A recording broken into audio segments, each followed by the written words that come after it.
पैसा कमाएर शिवम उद्योगको ठ्याक्कै एरियाभित्र मात्रै पानी पर्नुको कारण के हो त्यो चाहिँ समस्या हामीले बुझ्न सकेनौँ। के होला यो पुरै धारा लागेर परिरहेछ के खण्डवृष्टि नै हो त यो। ल त हेर्नुहोस् शिवमले के अरे प्रदूषण फलिपड्ता गरेको कारणले गर्दा हो कि के हो यो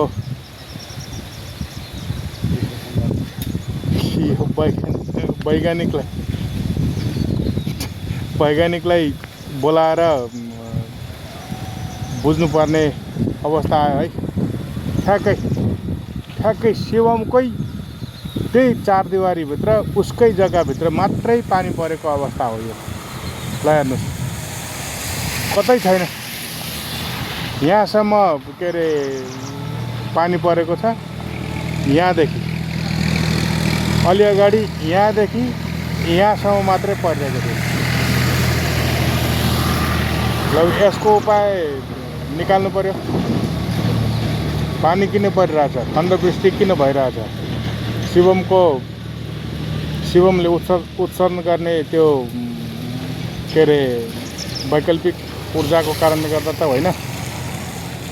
ल है यो विचार गरौँ। हस् त नमस्ते।